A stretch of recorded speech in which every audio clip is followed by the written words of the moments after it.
Cyro 9 was a cold and quiet mining colony far from Earth.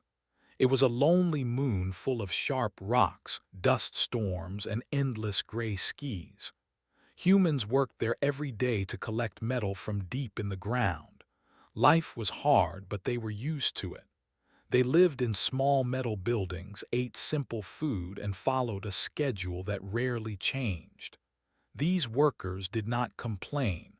They were strong and silent, focused on their jobs.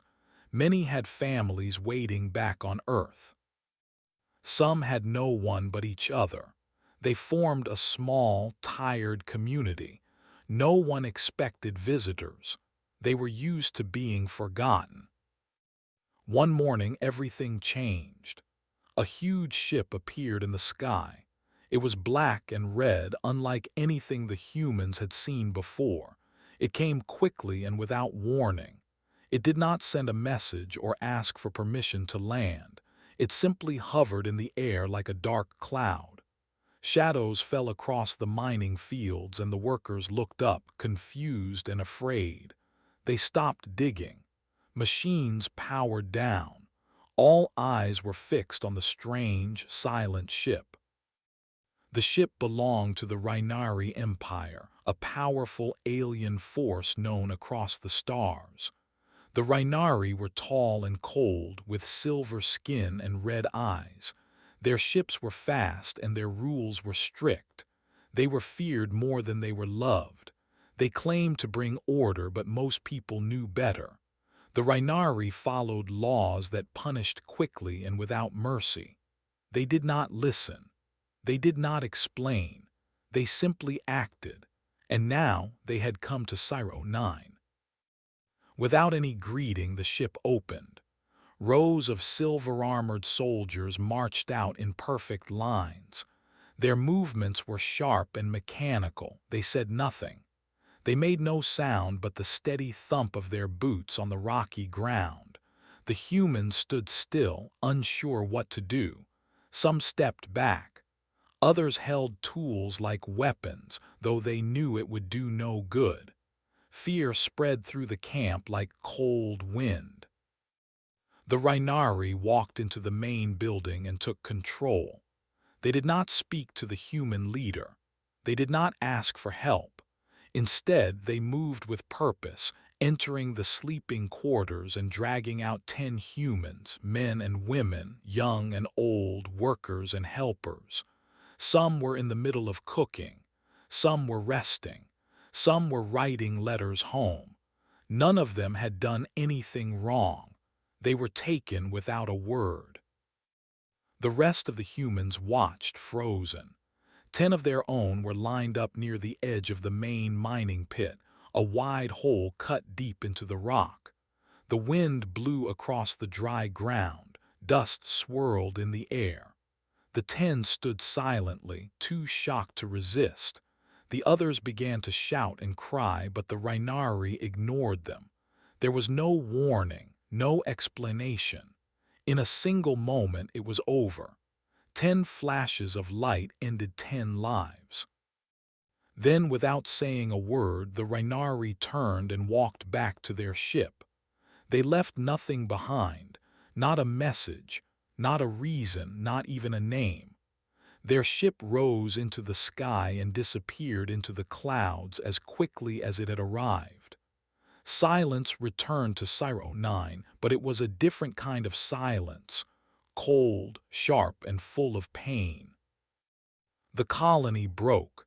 People fell to the ground weeping. Some ran to where the 10 had stood. Others simply stood in place, unable to move.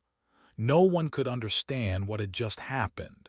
10 friends, 10 workers, 10 lives had been taken in front of everyone. The people had no way to fight back, no way to stop it. They were miners, not soldiers. The shock ran deep. The leader of the colony gathered the people and tried to calm them, but her voice shook. That night, no one slept. Some wrote messages to Earth, begging for help. Others sat in silence, staring into the distance. One woman held her son's jacket and cried quietly. A man placed a photo on his table and didn't move for hours. The pain was too much. A broken radio message was sent to Earth. It carried the news: 10 humans killed without cause. No reason, no trial, no defense. It was a message full of fear and confusion. It took days to reach Earth, but when it arrived, everything changed. The people of Earth watched the blurry video from Sci-Fi. It showed the Rhinari soldiers marching. It showed the 10 standing in a line. It showed the flashes of light. Then it showed nothing. At first, many could not believe it. News stations played the video again and again. Families gathered around screens in silence. Friends cried together. People on Earth were shocked. These were not strangers. These were mothers, fathers, sisters, sons, and friends. Each of the 10 had a story. Each of them had someone who loved them. And now they were gone, erased without reason. Anger spread quickly. On every screen, people demanded answers. In homes and cities, candles were lit. In schools and churches, people prayed. Messages flooded the networks. Why? How could they do this? Who gave them the right? But the Rhinari said nothing. Not a word. They did not explain, and they did not care. Powerful people on Earth began to meet in secret. They were leaders, scientists, builders, and fighters. Some had lost family. Some had lost friends. Others were simply tired of Earth being treated like it didn't matter.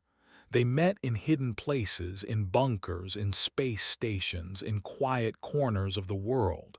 No press was allowed. No news cameras. Just minds full of grief and plans. The pain turned to purpose. These leaders knew that Earth had changed. The 10 lives lost could not come back, but their memory would not be ignored. Earth was not weak, it was not small, and it would not stay quiet. For the first time in many years, the people of Earth moved as one. Across cities, spaceports, and command centers, quiet decisions were made. Not loud, not fast, but clear. Back on Sci-Fi, 10 stones were placed in the ground. They were lined up near the mining pit where the 10 had fallen. Flowers were laid. Names were carved. A young girl placed a paper heart on one of the stones. Others stood with bowed heads. There were no songs, no speeches, only tears and silence. The Rhinari thought it was over. They believed the humans would forget, that the world would move on. But they were wrong. The galaxy had watched, and Earth had listened. What the Rhinari had done in silence would not stay hidden. The image of 10 people standing alone at the edge of a pit was now burned into the memory of a planet, and that planet was not going to forgive. Every human who saw the truth felt the same thing deep inside, a promise. A strong, simple promise that began to spread from person to person. It did not come with guns or shouts. It came with quiet looks, with steady hands, with silent hearts. It said, "We will not let this be the end." Sci-Fi was no longer just a place of rock and dust. It was the place where 10 were taken, and it was the place where Earth began to rise. Slowly, silently, something had started, something the Rhinari could not see, something they would never understand, something human. The 10 humans taken from Sci-Fi were not famous. They were not generals or presidents. They did not lead armies or run giant companies, but they mattered more than the Rhinari could understand. Each one had a life full of meaning. Each one had someone who loved them. Each one had a reason to be remembered. The first was Lena Joffrey. She was 25 years old and had grown up near the mountains of northern Earth. Lena was a mechanic who fixed broken tools and old machines on Cyro 9. She always carried a small red box with her, a gift from her little brother. Every time a drill broke or a mining arm jammed, Lena was the one people called. She was quiet but kind. She liked to hum while she worked and always shared her dessert. Her uncle was Dr. Edwin Joffrey, a well-known engineer who had helped design Earth's newest space station. When he heard what had happened to Lena, he locked his lab and didn't speak to anyone for 3 days. The second was Matteo Aaron.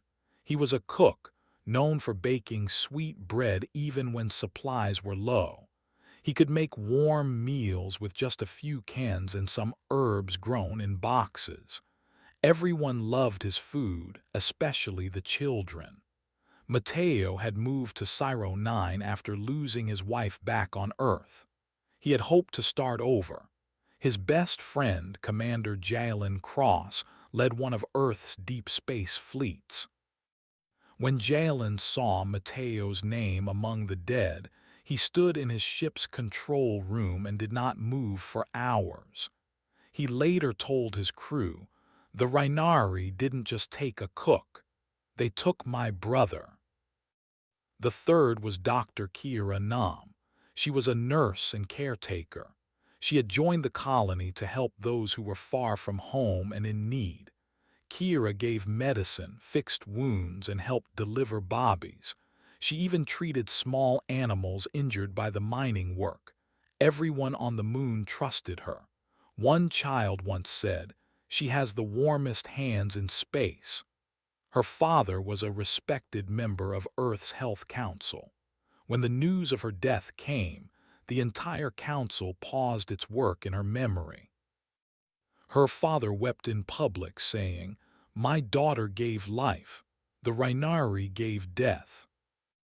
The fourth was Theo Lin, a translator and language expert. Theo had grown up speaking 5 Earth languages and later learned alien ones. On Cyro 9, he worked to help humans speak with other species who visited the trading ports. He believed in peace and understanding. Theo's sister, Layla, was a top-level code breaker for Earth security systems. After his death, she refused all orders and began working alone. No one knew what she was building, but her message to Earth's council was simple. They took Theo. I'm taking their silence. The fifth was Samira Vaughn, a gardener and food grower. Cyro 9 was dry and full of dust, but Samira had found ways to grow green things. She raised small plants inside clear tubes and helped teach others how to grow their own food. Her laugh was often heard across the gardens, and people smiled when they saw her. Samira had once been married to a man named Adrian Vaughn, who now served on Earth's Environmental Council. Though they were no longer together, Adrian still sent her birthday messages every year. After hearing of her death, he said in a speech, "The woman who gave life to plants was destroyed by those who know only how to take." The sixth was Talon Mays. He was only 17 years old and had joined Cyro 9 as a helper in the tech center. He worked hard, cleaned equipment, and was always eager to learn. People said he reminded them of how Earth used to be, young, hopeful, and full of questions. Talon had a sister named Rhea, who was a fighter pilot for Earth's Border Patrol. When she heard the news, she requested to be stationed closer to Rhinari space. Her captain said no, but she left anyway. Rhea was last seen flying toward a neutral zone with fire in her eyes, and a picture of her brother taped to her ship's controls. The seventh was Nari Bell, a historian and teacher. On Cyro 9, She gave lessons to children and wrote stories about Earth's past. She believed that even in the darkest places, people needed to remember who they were. She kept a wall of drawings made by the children she taught. After she died, her students placed flowers and notes beside her favorite chair. Her best friend was a scientist named Dr. Eva Rowe, who helped create Earth's first memory archive. Dr. Rowe later told the media, "Nari kept our past alive. Now we must make sure her story isn't forgotten." The eighth was Cal Danner, a miner and heavy machine operator. He had strong arms, a wide smile, and a deep voice that could calm a crowd. Cal had worked in over 5 colonies but said Cyro 9 was the place he wanted to stay. He played music during breaks and taught people how to dance. His daughter, Leela, was a student at Earth's Academy for Young Leaders. When her teachers told her about her father, she stood up in class and said, "He taught me how to be strong. Now I'll show them what his strength looks like." The ninth was Yun Sol, a space traffic controller. Her job was to guide small ships to land safely on Cyro 9. She had sharp eyes and a calm voice. Everyone trusted her instructions. People said that even when things went wrong, Yun made them feel like it would be okay. She had once saved a damaged ship full of passengers, and no one forgot her bravery. Yun's cousin, Kale, worked for Earth's satellite defense ring. After her death, he sent out a private message to his team. "Yun kept others safe. Now it's our turn." The 10th was Amelia Drew, a young mother who had come to Cyro 9 with her little boy. Her husband had died in a mining accident, and she had joined the colony to earn enough to send her son to school back on Earth. Amelia worked in the kitchen and often volunteered to help clean or teach. She had a soft voice and always sang bedtime songs to her child. The day the Rhinari came, her son was visiting a neighbor. That neighbor now watches over the boy like her own. Amelia's brother, Marcus Drew, was a commander in Earth's Peace Corps. After the news, he went quiet. Weeks later, he submitted a plan to increase patrols in deep space. His report was titled, "In the Name of Amelia." None of the 10 were soldiers, none were spies. They were workers, teachers, helpers, parents, friends. They built things, fixed things, grew things. They were good people and they made life better on a hard, lonely moon. The Rhinari didn't care. To them, these humans were just numbers, bodies to be used or erased. But they had erased the wrong ones. Each person left behind a trail of love and connection. Their deaths were like fire spreading through dry grass. The pain reached homes and hearts far beyond Cyro 9. Earth did not see strangers in that blurry video. Earth saw its family. It saw cooks, nurses, gardeners, and dreamers. It saw mothers and brothers, sons and friends. The 10 became more than just names. They became symbols. They became sparks. Across the planet, people began to act. Some lit candles, others painted murals. Children wrote poems. Adults gathered in silent walks. Everywhere their names were spoken. Their stories were told. They were remembered not as victims but as people who mattered. Earth's leaders looked at the connections and began to understand the deeper truth. These 10 had touched powerful lives. They were linked to scientists, soldiers, thinkers, and dreamers. The Rhinari thought they had taken weak workers. Instead, they had shaken the world. Meetings were called, messages were sent, families reached out to each other. Groups formed in every part of Earth, small, quiet, but strong. People who had never spoken before now worked together. They shared pain but also ideas. They asked, "What now?" Something was beginning. It started with memory. It grew with love. And it would rise with purpose. Something began to change after the 10 humans were taken. It didn't happen all at once. There were no loud announcements. There were no huge ships flying through the sky, but something was happening, and it was happening everywhere. People who had once been quiet now started watching. People who had once been busy now started listening. People who had once felt helpless now began to plan. In a small lab deep under the mountains of Earth, a group of scientists closed the doors and turned off all the outside connections. They didn't want to be seen. They didn't want to be tracked. These scientists were not interested in making weapons. They were interested in building answers. They were tired of hearing the words, "We can't do anything." They were ready to say, "Let's begin."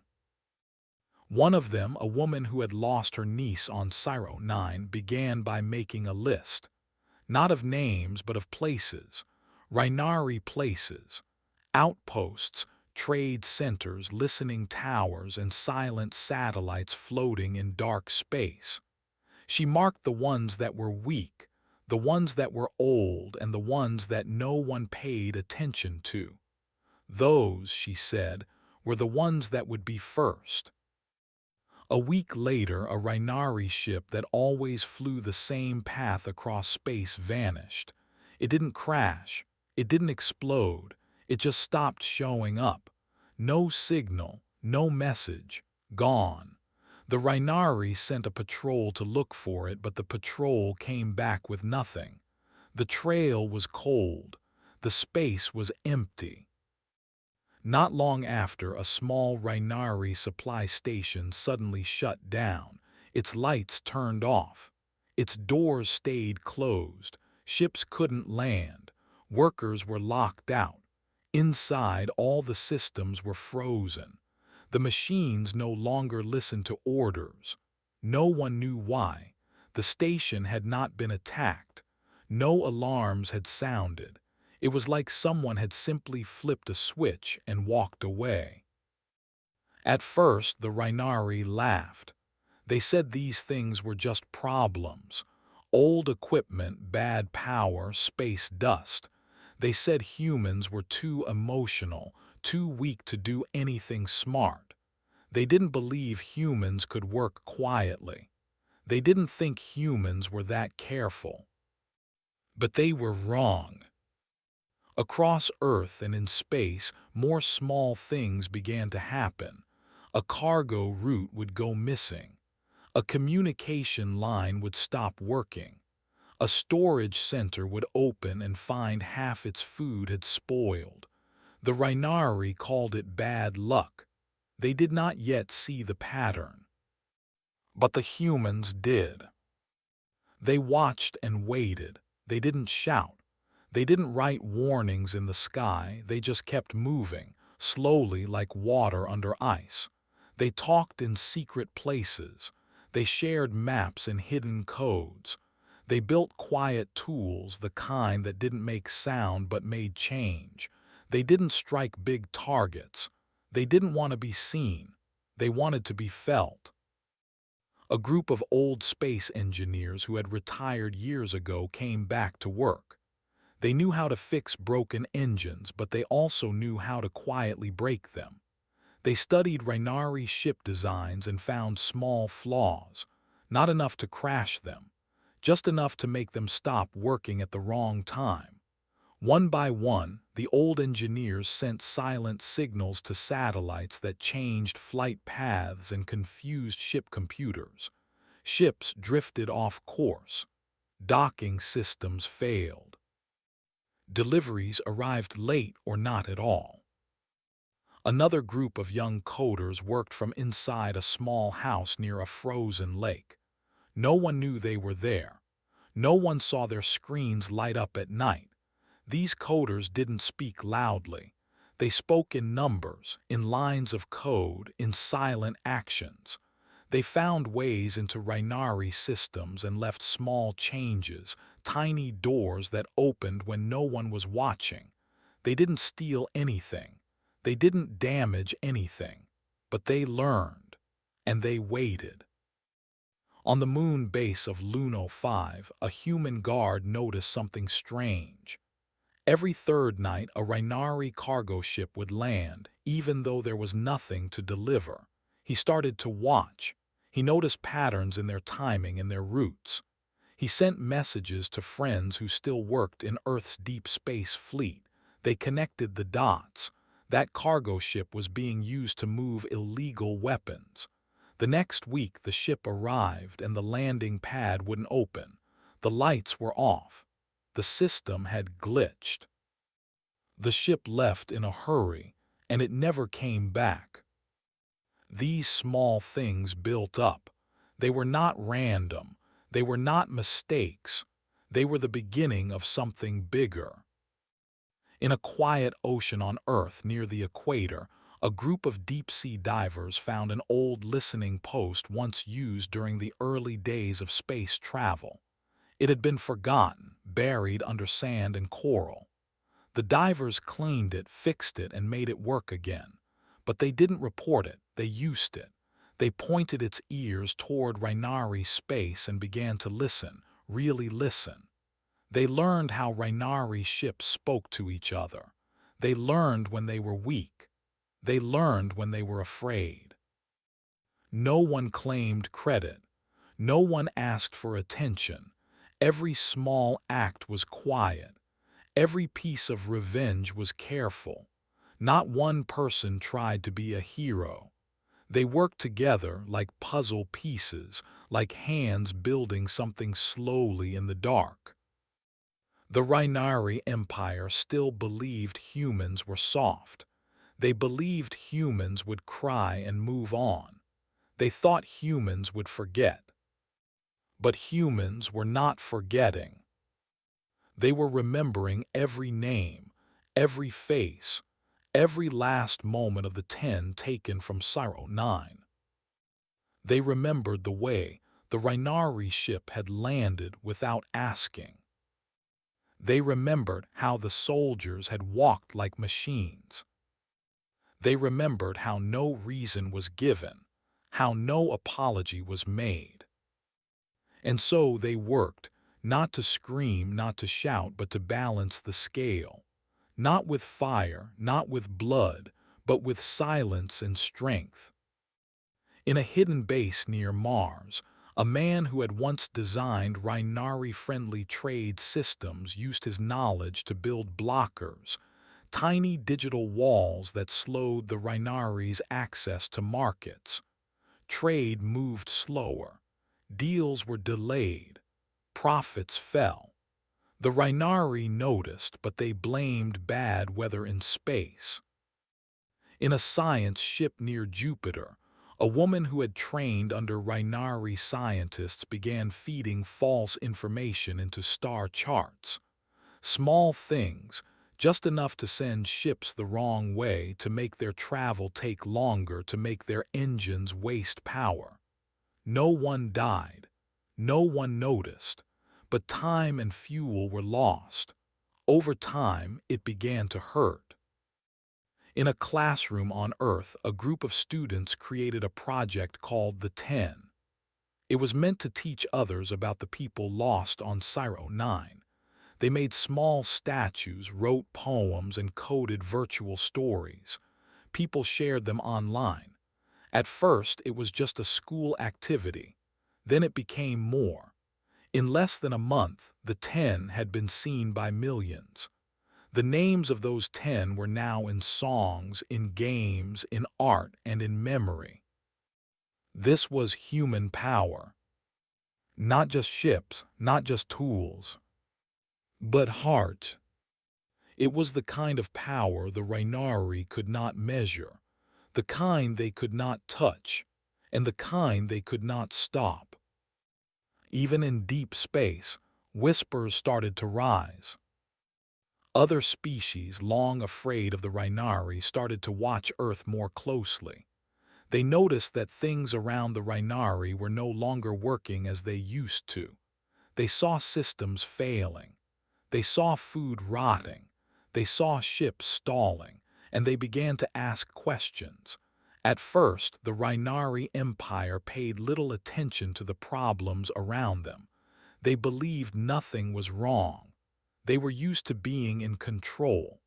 For many years, they ruled without challenge. They thought humans were soft and slow, too emotional to do anything serious. When ships went missing or machines failed, the Rhinari blamed bad luck or system errors. They did not believe Earth could fight back.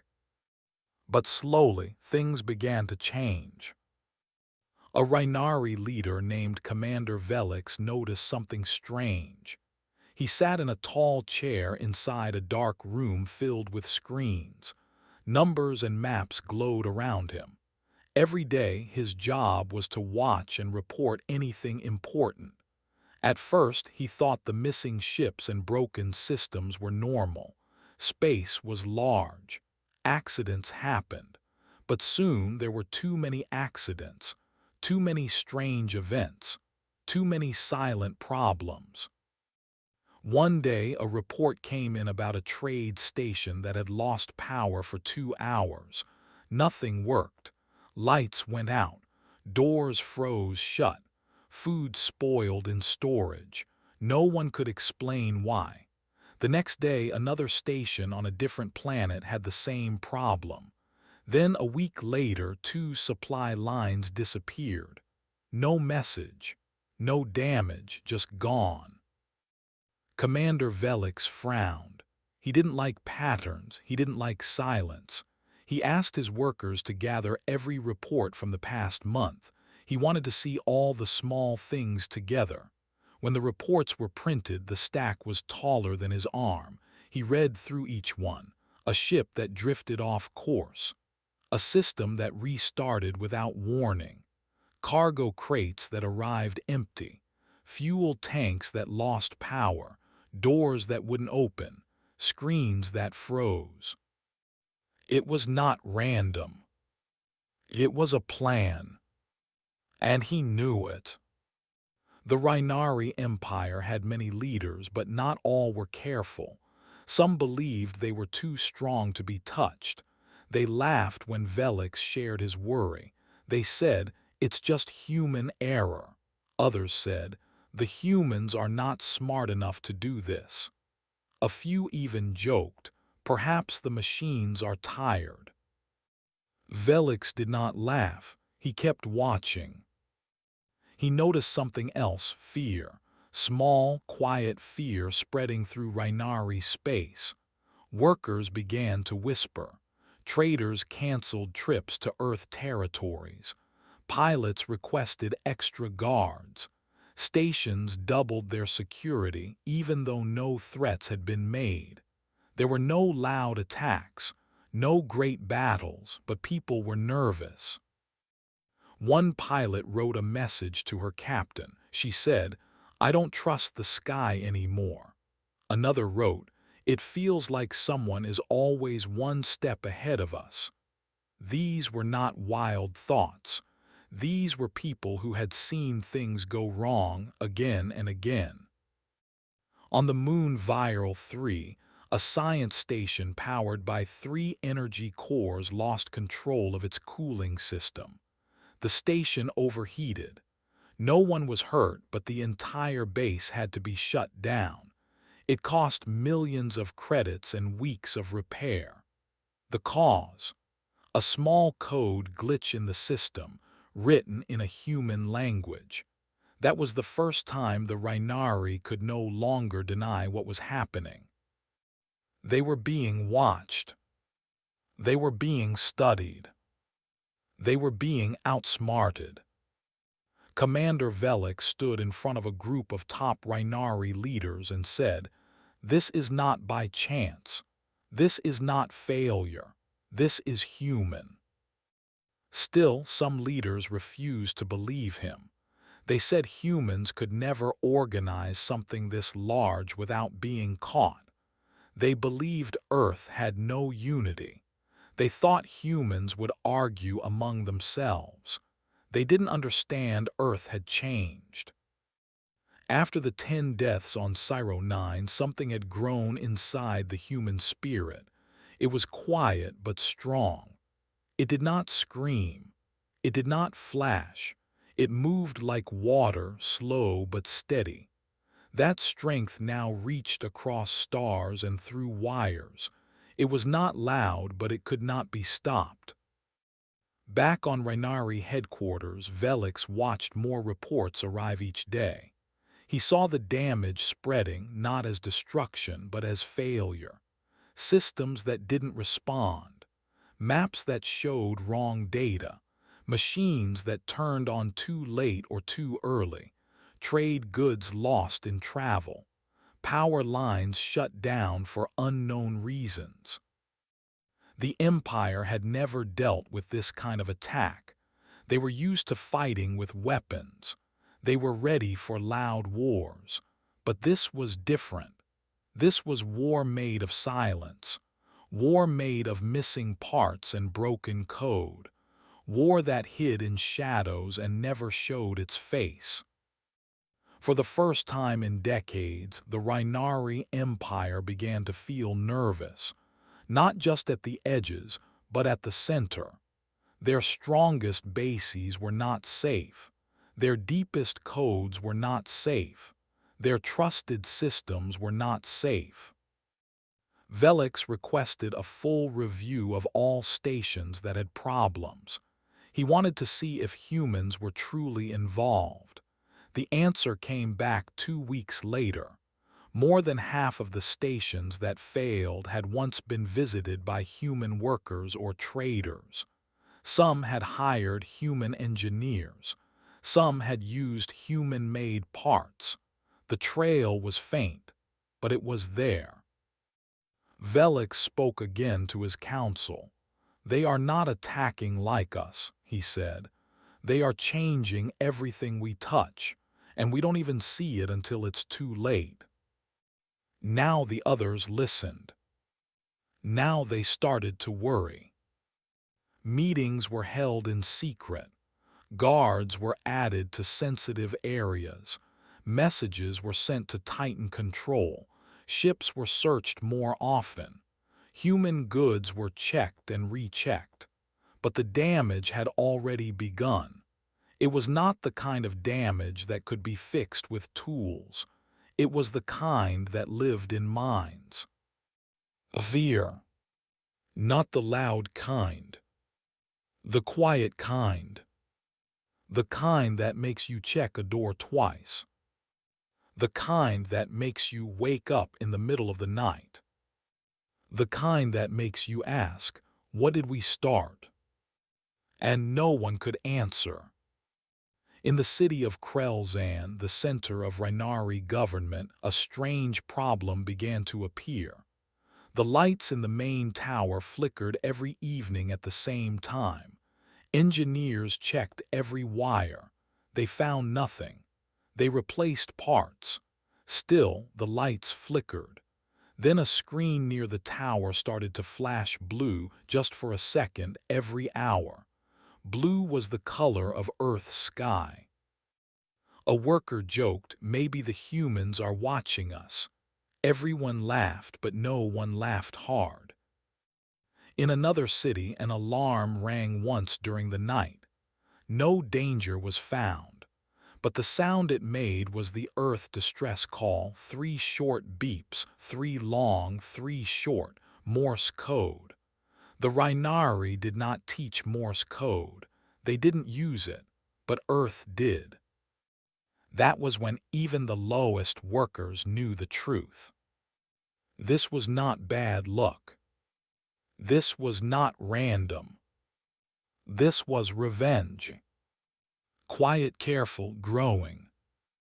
And they could not stop it. Some leaders suggested open talks with Earth. Others said that would show weakness.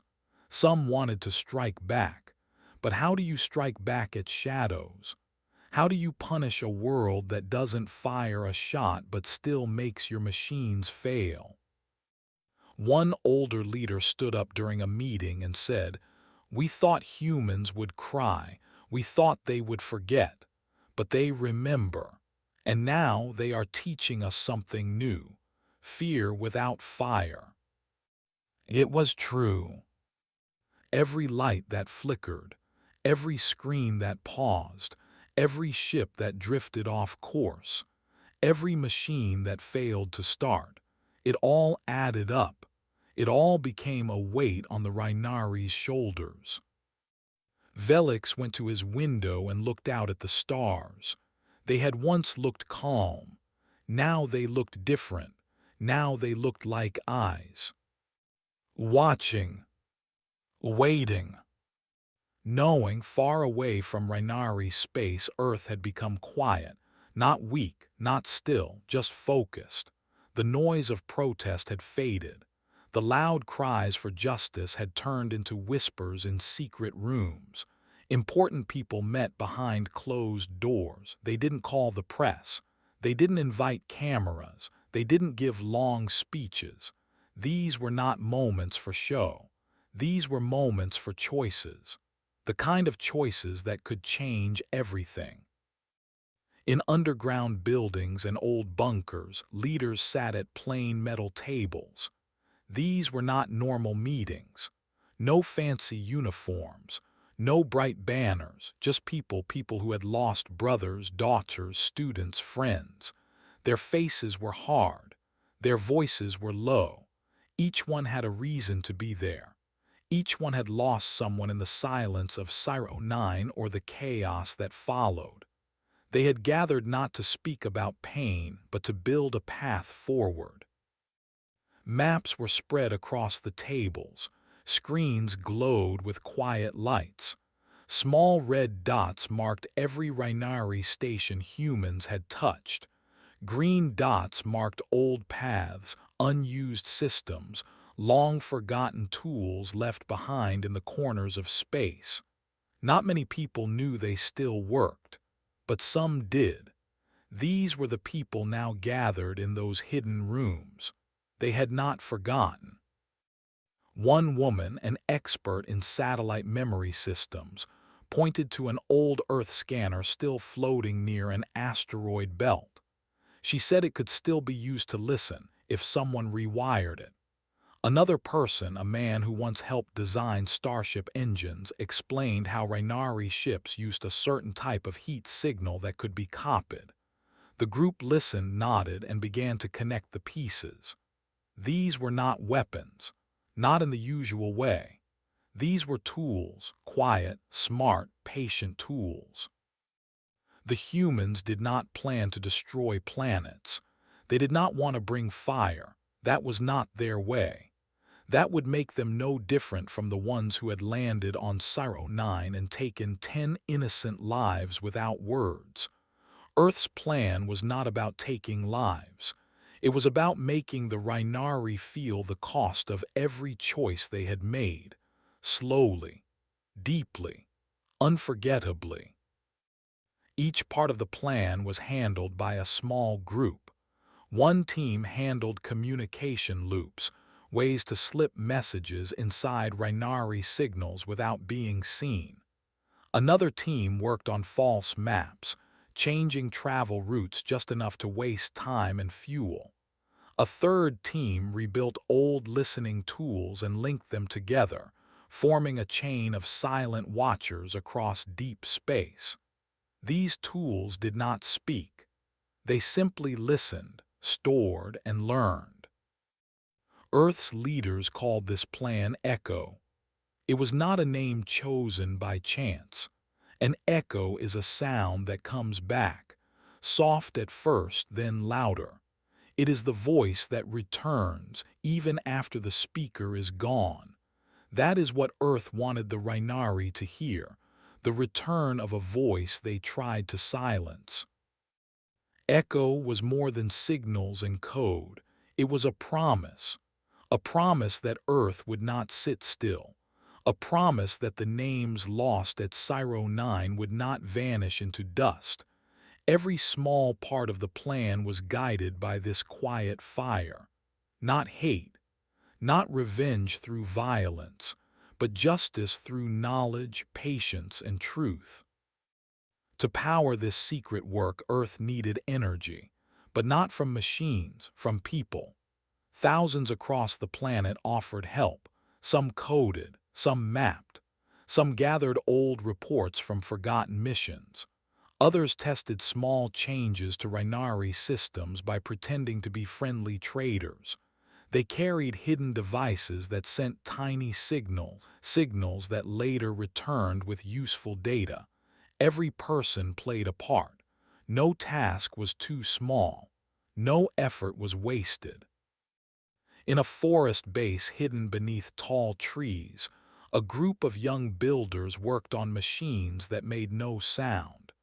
These machines copied power patterns used by Rhinari drones. They made the drones think their home base had given them new orders. The drones turned, paused, or shut down.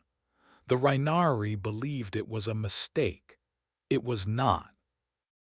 In a classroom far from the city, a teacher showed her students how code could change how machines see. Her students learned how to write tiny programs that could confuse scanners. Later, those students joined the quiet teams working in dark rooms. They knew they were not just writing numbers. They were writing history.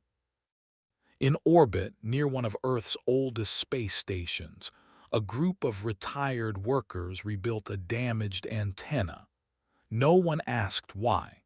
No one told the news. But when the antenna came online, it joined the chain of listeners. And for the first time in years, Earth could hear every Rhinari broadcast within a wide circle of space. Echo grew stronger. The plan stayed secret. That was the rule. No names, no glory, no news. This was not about fame, it was about focus. Every person who joined was told one thing: you are not here for revenge. You are here for memory. You are here to make the silence speak. Back on the moon station called Greylight, an old scientist kept track of changes. He marked each Rhinari failure on a wide digital map. With every strange delay, every quiet shutdown, every frozen screen inside a Rhinari base, he added a light. At first there were only 3, then 6, then 20. Soon his map began to glow like a night sky. He called it the reflection, a mirror of pain turned into action. It was not just about what had been lost, it was about what was now possible.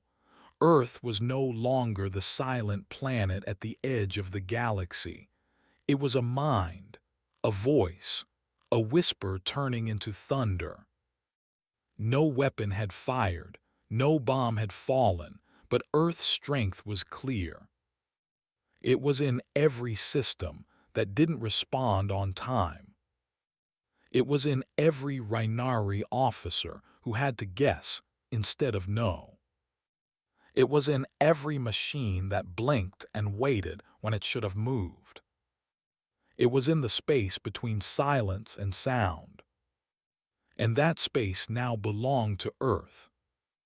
The Rhinari had not noticed all the paths Earth had built in the past. They thought humans were only what they saw on the surface. But beneath that surface was memory, and in that memory were tools. Systems built in old wars now turned to new use. Devices once forgotten, now made powerful again. People once ignored, now leading the way. The work was slow. That was the point. It was not about speed. It was about meaning, about making each moment count, about making each result clear. The plan moved like a shadow across the stars, soft, unseen, but changing everything it touched. One day, a trader from a neutral world sent a message to Earth. "The Rhinari are asking strange questions," the trader said. "They think someone is inside their walls." Earth gave no reply, because Earth did not need to speak. Echo was already speaking, and Echo was everywhere. On farms, in schools, in labs, on ships, in old towers and deep caves, among students, parents, doctors, and pilots, from high mountains to deep oceans. Every part of Earth had joined the plan, not to destroy but to awaken, not to scream but to speak in the only voice the Rhinari would hear. One of the leaders wrote in her notes, "We do not strike with anger, we strike with memory." She had lost her son on Cyro 9. His name was Cal. He used to sing while working. She remembered his voice every time a new part of the plan was finished, and in that memory she found her power. Earth did not count how many systems they had touched. They didn't keep score. They didn't need to. They knew that every small act was another heartbeat in the great body of justice. And with each beat, the Rhinari grew weaker, not through fire but through truth. By the time the Rhinari began to truly worry, Echo was already too large to stop. It had no center. It had no leader. It had no flag. It was made of many hands, many hearts, many minds working as one. Earth had found its voice, and it did not need to shout. Earth's secret plan was no longer just a quiet hope. It had become real. The name Echo now lived in every hidden lab, every dark control room, and every silent orbit. It moved across space without sound. It passed through systems without force. It changed everything it touched, and it left no fingerprints behind. The humans began their next step slowly. They didn't rush. They didn't brag. They knew they didn't need fire to win. They needed patience. They needed focus. And most of all, they needed to stay quiet. If they moved too fast, the Rhinari would panic. If they made noise, the Empire would attack. So instead, they kept working in silence like shadows that never rested. In the deep parts of space, Rhinari outposts started to act strange. Machines that always worked began to pause. Lights flickered without cause. Sensors gave the wrong numbers. Cooling systems worked too slowly. At first, the Rhinari thought it was just bad timing. But as more and more systems failed, the pattern became clear. Something was happening, something careful, something calm, and something human. Across several moons, power stations started losing energy. Not all at once, just a little bit at a time. Lights would dim, then return. Generators would pause, then restart. The workers couldn't figure it out. No alarms were triggered. No explosions. No attackers. But deep inside the computers, the settings had changed. The numbers had been rewritten. It was not a crash. It was a whisper. In one galaxy zone, 3 Rhinari cargo ships failed to reach their destinations. Their routes had been perfect. Their fuel had been full, but they all drifted off course. When tracked, each one had turned at the same point in space, a place with no gravity pull, no object nearby. All systems said the ships had followed the path given to them. But the path was false. Someone had changed the map. Rhinari trade slowed down. Deliveries began to miss deadlines. Stations lacked parts. People waited for items that never came. At first, leaders blamed workers. They thought it was a mistake. But every mistake pointed back to Earth's systems. old ones humans had once shared, sold, or helped build. That was how Earth did it, not by building new weapons but by using what was already in place. The attacks were not meant to hurt people. They were meant to stop machines. They didn't take lives. They took control. Humans didn't break things with fire. They changed things with code, with signals, with timing. And they made sure it happened so smoothly that most people didn't even notice until it was too late. On one of the Rainari's most trusted science stations, a cooling tower shut down during an important test. The data was lost. The test failed. The station had to wait another month to restart. The cause? A missing line of code that no one remembered deleting. The truth was simple. Earth had deleted it, but not from the outside, from within. In space, control is everything. A ship needs power. A station needs lights. A computer must be trusted. But the Rainari no longer trusted anything. A screen might show the wrong command. A door might stay locked for no reason. A satellite might drift into the wrong orbit. Even small problems caused large delays, and delays meant weakness. Every time a Rainari officer tried to fix a problem, another system failed. Every time they rebooted a computer, the settings returned wrong. Sometimes names were missing. Sometimes commands were replaced with Earth's old codes. These weren't accidents. They were messages. And those messages didn't use words. They used actions. Earth never said, "We're here." Earth never shouted, "We're fighting back." But the Rainari felt it, in every broken file, in every missing ship, in every machine that wouldn't obey. The humans had become a silent force moving through their empire like wind through tall grass. No one could see it, but everyone felt it. The Rainari started changing their systems. They built new programs, new tools, new networks. But somehow, Earth was always there first. It was as if the humans had guessed every step, as if they were watching every room, listening to every screen. The Empire began to suspect that even their private systems were no longer private. A deep space listening tower once used to spy on Earth now gave back nothing but noise. Static filled the channel. Technicians tried to clean the signal, but the system refused. When they opened the files, they found thousands of tiny shapes floating across the screen, human letters turned sideways and upside down. They meant nothing at first glance, but when put together, they spelled a sentence. Not a threat, just a fact. Humans had taken control. Not by force, not by fire, but by mind.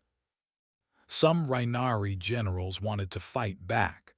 They wanted to strike Earth's outer colonies. But no one knew where Earth's power came from anymore. It wasn't in ships or armies. It was in invisible networks, old parts, quiet tools. It was everywhere and nowhere. And so the generals waited, because they were afraid to hit an enemy they could not see. One Rainari station built on the frozen moon called Kyvex lost gravity for 3 minutes. The people floated helplessly. Food floated through air, drinks spilled, lights spun in circles. Then gravity returned just as before. The machines had not failed. Someone had switched them off on purpose, then turned them back on. There was no damage, no harm, just a message. We can touch you. That was Earth's way, not to burn but to show, not to end but to warn. Each time something failed, the Rainari remembered what they did on Syro 9. They remembered the 10 humans taken without names, without reason, without care. And now they knew Earth had not forgotten. The humans didn't need big battles. They didn't need to fire missiles or storm cities. They could stop ships with a line of code. They could freeze buildings with a wrong setting. They could pause a whole empire with silent, steady hands. On the Rainari capital world, a giant data tower lost its full network for a single hour. Reports were delayed. Trade was paused. Orders were missed. In that hour, the empire lost more money than in some wars. When the tower came back online, everything worked again. Nothing was broken, but something had changed. The people at the top realized they were no longer in full control. Rainari merchants stopped trusting their computers. Station managers double-checked every report. Pilots started flying by old maps instead of digital ones. Soldiers asked for printed orders instead of digital files. The future had become uncertain. The systems had become untrusted. Earth had made the most powerful empire in the stars question its own machines. This was the human strength. Not just machines, not just minds, but memory. The quiet kind of memory that builds over time, that watches, that waits, that rises when no one expects. Earth was not angry, Earth was focused. And focus is harder to defeat than rage. Even when the Rainari tried to erase human systems, strange things kept happening. Backup files vanished. Schedules changed. Cargo arrived early or late. Nothing could be predicted. It was like the rules of space had changed. But the rules hadn't changed. Earth had learned how to write them better. Across the stars, planets began whispering. Other species started to see what Earth was doing. They didn't say it aloud, but they began to copy it. Not the power, just the silence.